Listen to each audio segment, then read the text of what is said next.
Thrasher and Pipeman on W4CY Radio.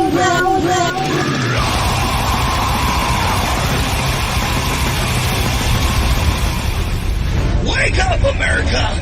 It's time for the adventures of Pipeman on W4CY.com, West Palm Beach's #1 internet radio station. Here's your host, the Pipeman.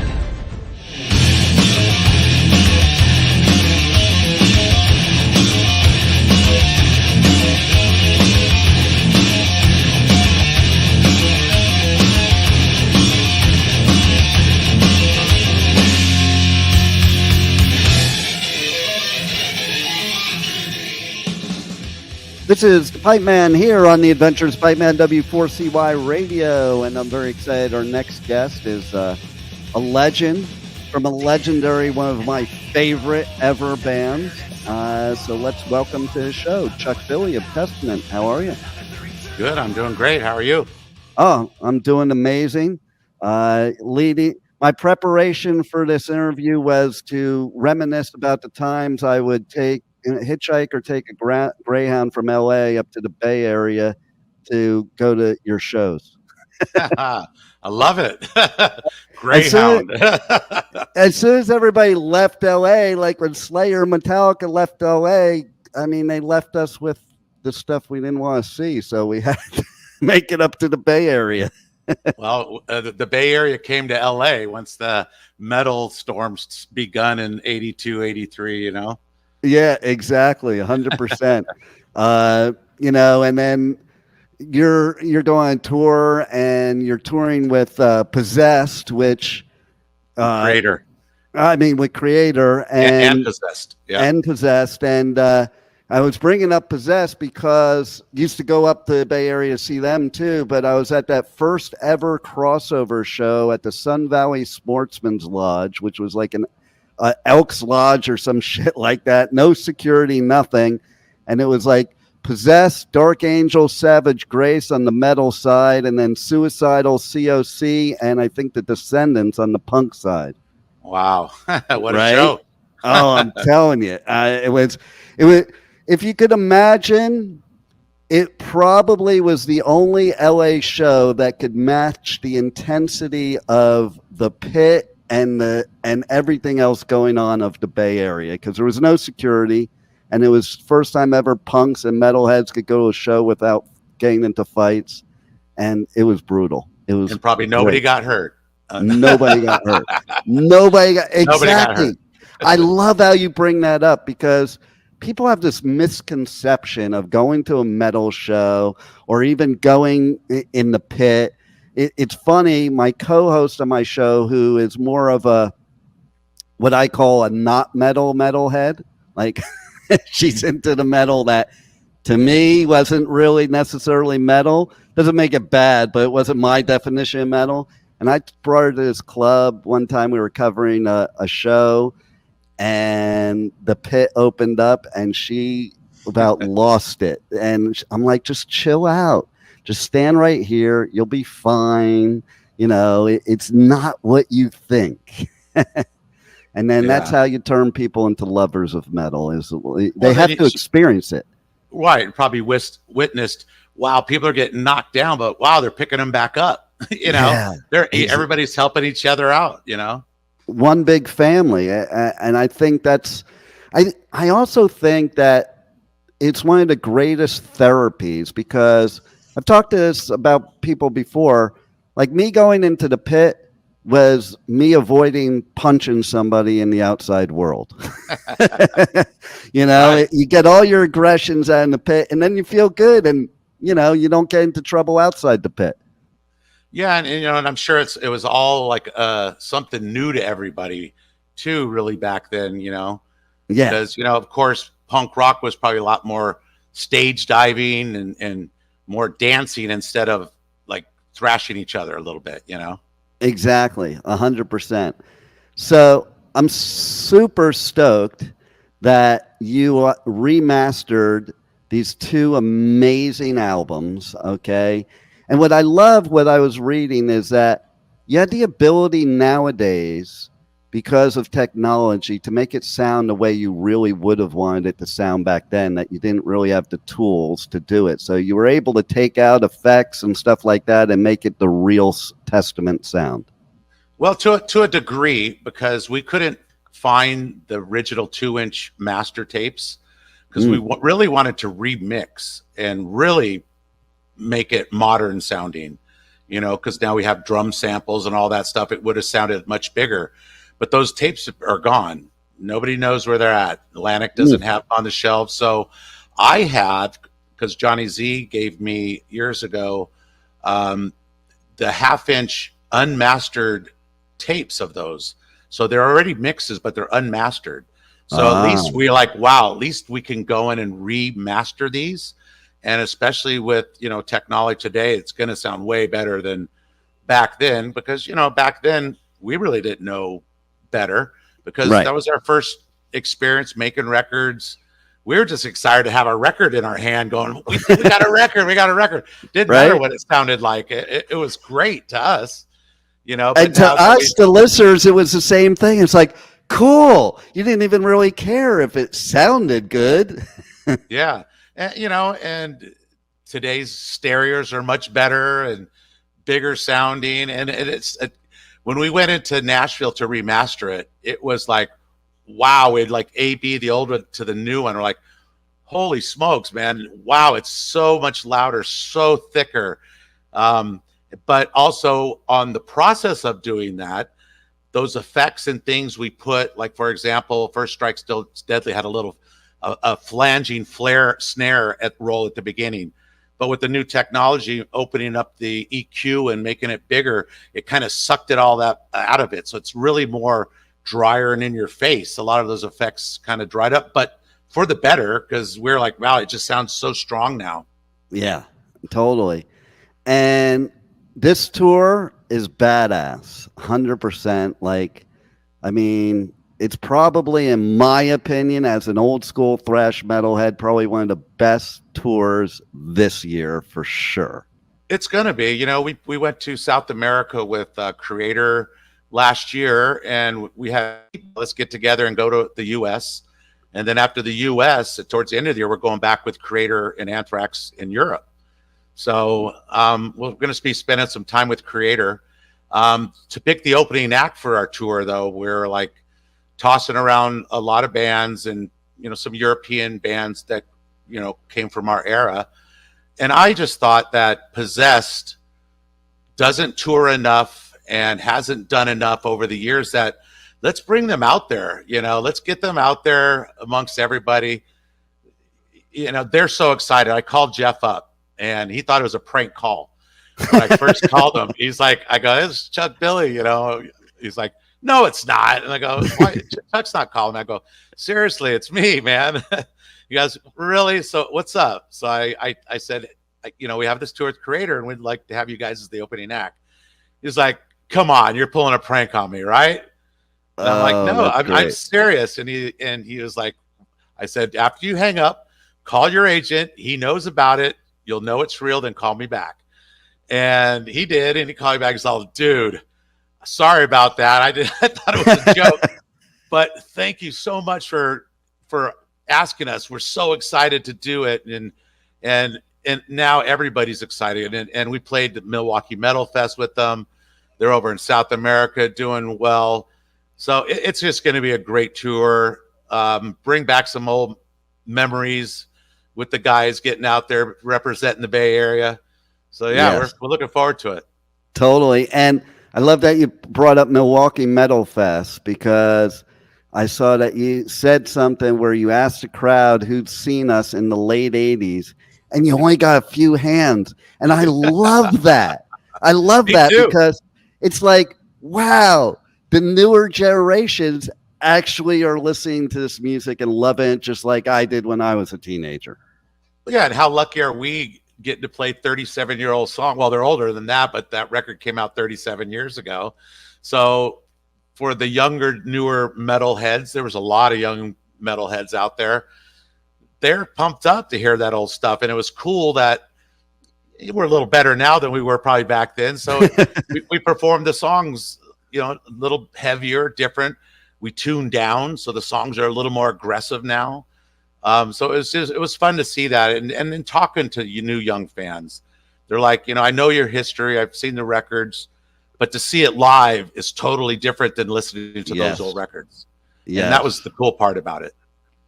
Yeah. What else I think is cool nowadays is, okay, back in our day, people our age being at gigs, like doing artists, bands our age, unless they were like a Deep Purple or something like that.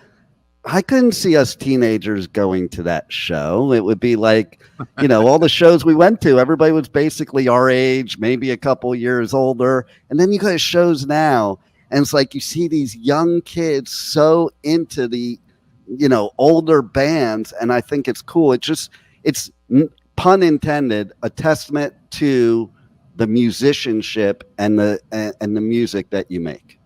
And I give a lot that to the internet and just being more accessible, music in itself, just being more accessible to the masses all over the world. Yeah. So there's a lot of people just sitting in the room, listening to new bands and then going back and saying, okay, I heard about this thrash metal movement. Where'd Metallica start? And then find out, oh, it's a Bay Area thing. Well, who are these other Bay Area bands? Let's check that out. And it's neat that they get to, learn about the history, but actually to have a band still here kind of doing it and then playing those songs too. It's kind of, wow, okay, I never thought I'd get a chance to see those songs live. I know the records, and wow, what a difference it is hearing them loud now today compared to then. Oh yeah, 100%. And so on this tour, you're actually I'm in South Florida now. You're making a couple stops in Florida, Orlando and St. Petersburg. So that's cool. That'll be in October around my birthday there. And I love it because not many bands come to Florida anymore because it's a pain to get to Florida and get out of Florida. Yeah, but we've tried because our agent, there's some years we just like, why aren't we playing Florida? So I've really taught my agent, dude, get us into Florida. You just book it. If a few people shows up or a lot, oh, well, we just want to go to Florida, I love it. And so we have, and now it's grown again. And now it's kind of a stop that we'll do every time on tour now. So the interesting thing is back in the 80s, people like us, I don't know about you, but me and my bros would be like, it doesn't matter. The world's going to blow up in 1984 anyway. We never would have conceived of the fact that, you and I be sitting here talking right now. Does it blow your mind that or could you even conceive back then? And does it blow your mind now that you're still playing and still relevant? Well, I'm very fortunate, and me and Eric talked about this, because our new record we're writing is very aggressive and very current style.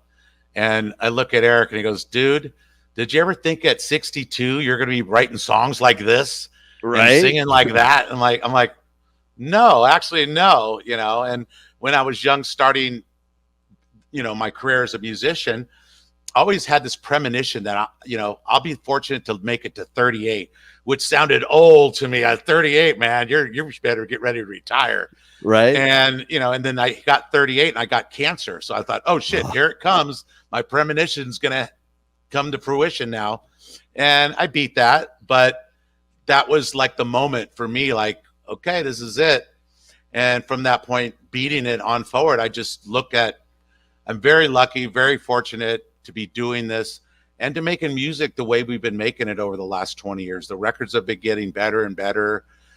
We're growing with the times and the generations with what's being written out there, bands that are getting the new exposure on, big festivals or radio or internet, So it's great that we're here, but like you said, to still be relevant, that's even a bonus. Oh yeah, 100%. Because, back then, who would have ever imagined that metal would be as big as it is today? Like I go to festivals where there's 50, 100,000 metalheads there, and man, I went to Metallica in LA with 25 people.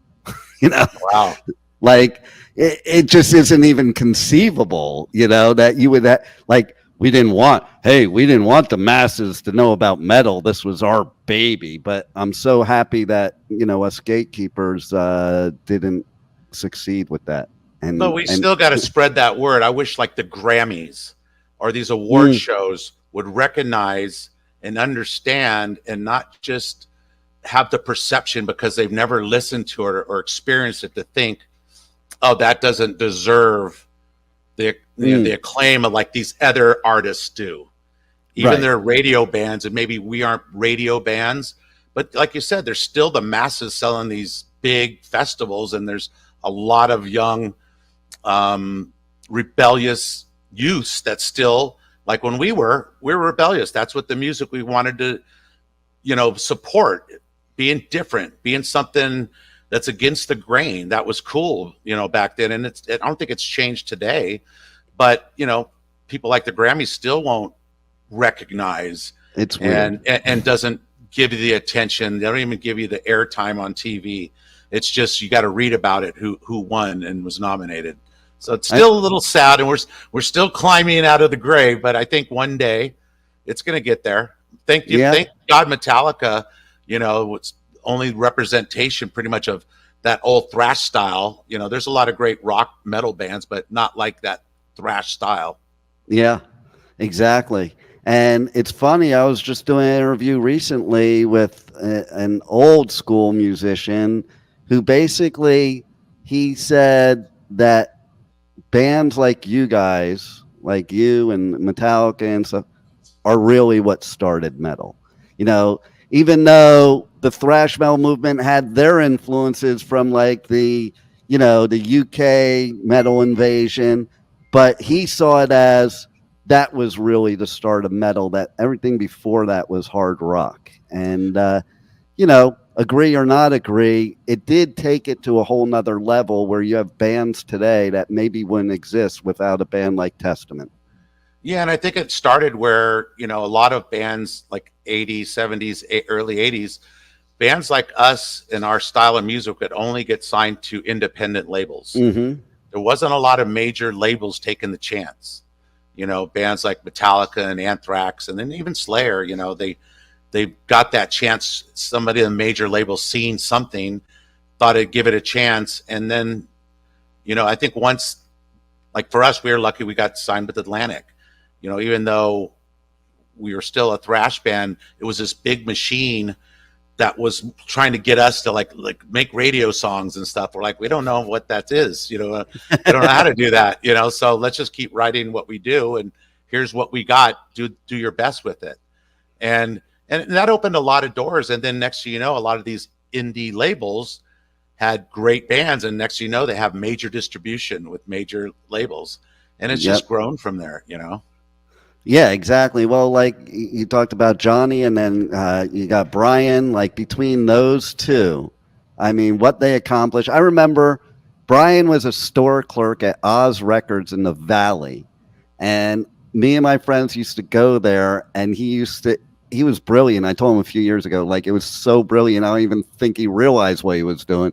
But we would come in there, and he would say, hey, check this album out. You got to listen to this. And, like I remember the first album he showed me was Venom, Welcome to Hell. And I had never heard anything like that before. And I went home and I did the thing where I was like sitting on the balcony with my headphones on, looking at the lyrics, looking at the artwork. And I was kind of tripping out at first because like nothing else was ever like that. But then after a while, like listening to it like 10 times in a row, I'm like, holy shit, I don't even want to go back to that mellower music. And a lot of it was album covers that grabbed you. Yeah, exactly. Like Iron Maiden, back as like, before Bruce was in the band, I was a big fan. And then I heard, Bruce first debut on the radio. I'm like, whoa, this is Iron Maiden with a new singer. And I knew Samson before that. So I recognized Bruce. I'm like, whoa, Bruce Dickinson's in Iron Maiden now. Whoa. And that was great. But it was like bands like Exciter. I'd just look at the album cover and go, wow, this is a very cool cover. The knife and the amps and stuff. I'm going to get that record. So a lot of that imagery was really captured a lot of us fans as well that made us interested in that. Oh, 100%. And even like, for shows. Like I went to shows based on the picture I saw in the magazine, and like, oh, they look cool. Let's go to that show.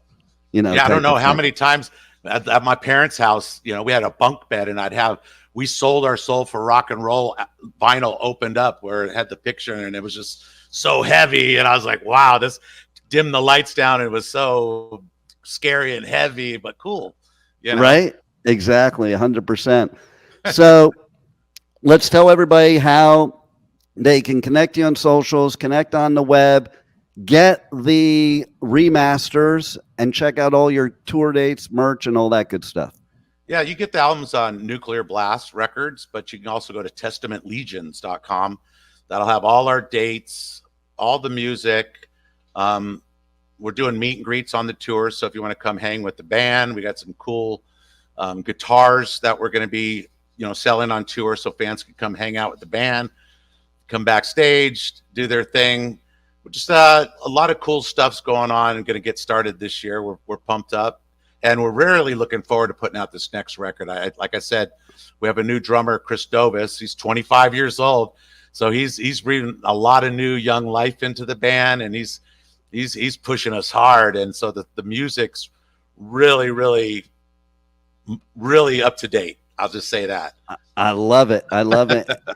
And one of the things I also love that you guys believe in, and it is to me, just from my memories, the difference between the Bay Area and LA is the number one thing that matters to you guys is the show, not the party. And yeah, it used to be the party. Right. Exactly. Like, you know what they said, if you were on the Sunset Strip in the 80s and you remember it, you weren't really there. Exactly.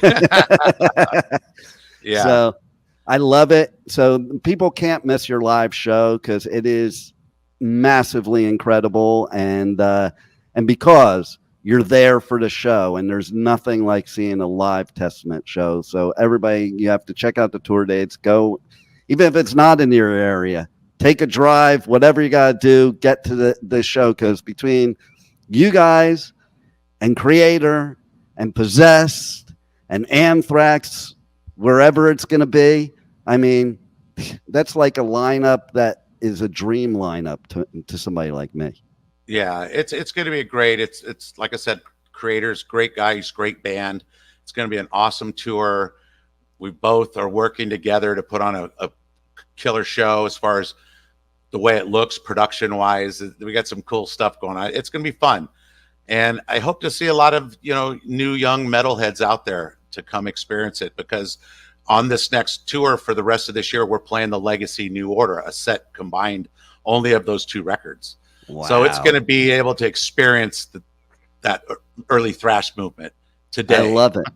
I love it. That's amazing. And, thanks for all the music you've given us for all these years. And thanks for being on the Adventures of Pipeman. Right on. Appreciate you having me.